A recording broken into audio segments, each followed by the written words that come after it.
Mahalo, Mr. Chair, and thank you so much for putting on this really important committee. And hello to Chair Larson and Ranking Member Graves and Administrator Dixon for convening this critical hearing so that we can ensure that our subcommittee is able to conduct proper oversight into the deployment of 5G. As a commercial airline pilot with Hawaiian Airlines, I understand firsthand the importance that radio altimeters play to ensure pilots are able to fly in all weather conditions. The aviation industry has spent years warning that 5G signals could cause radio frequency interference with altimeters, and I'm disheartened that it has come to this point. There was clearly a breakdown in the interagency communications process. I think Chair DeFazio highlighted the failure of the Trump administration to put the right people in the right positions to ensure that this didn't happen. It did, and as a result, it has disrupted millions of passengers in our communities, especially our airlines. I have a question for Administrator Dixon. The first question I have is, and I can only speak for the airline that I work for, Hawaiian Airlines AMOCs expire on 28 February 2022. That's in 25 days. I don't know what the other expiration dates for all the other US airlines and the locations that they fly to when their AMOCs expire. I can only speak to Hawaii's flagship airline, which expire on 28 Feb 2022. The amount of workload that pilots have to deal with, that the airlines, that dispatchers have to deal with, they're already stressed and dealing with COVID, and now they have to deal with potential disruptions in their instrument approaches for Cat 2 and Cat 3 runways.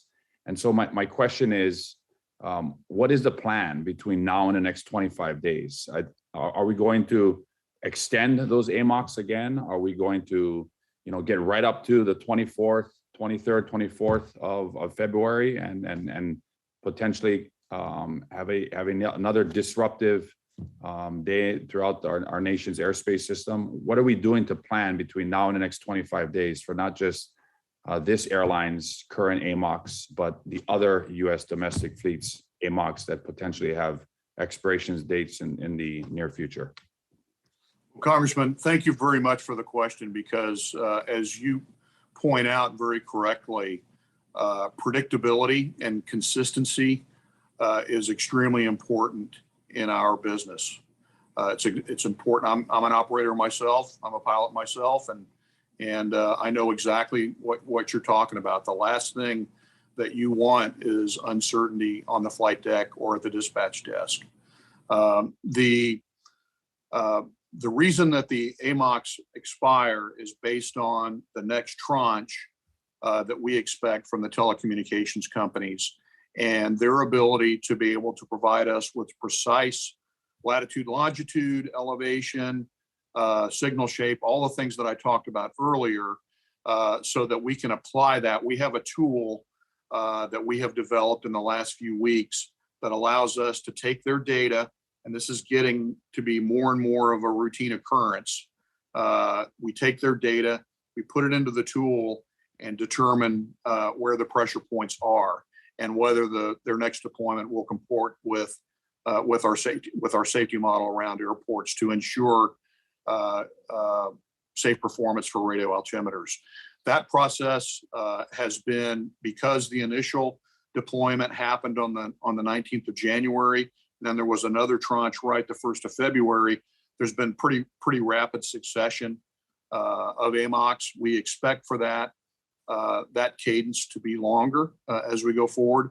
We've asked for as much forward visibility as we possibly can.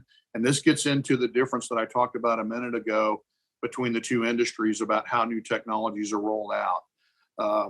This time of year, the telcos are experiencing delays with work crews and things like that. We're learning a lot about their business, and I promise you, we're going to smooth this process out and make it more predictable, because that is in everyone's best interest, and they've committed to work with us on that. Thanks, Administrator. I'll use my last 20 seconds just for a yes or no answer. Can you assure our operators on the flight deck and the passengers in the back that to these critical airports that require Cat 2 or Cat 3 approaches, that these airports are safe to fly into and execute a successful instrument approach with the current AMOCs that exist today? Absolutely. Safety is something that we will not compromise.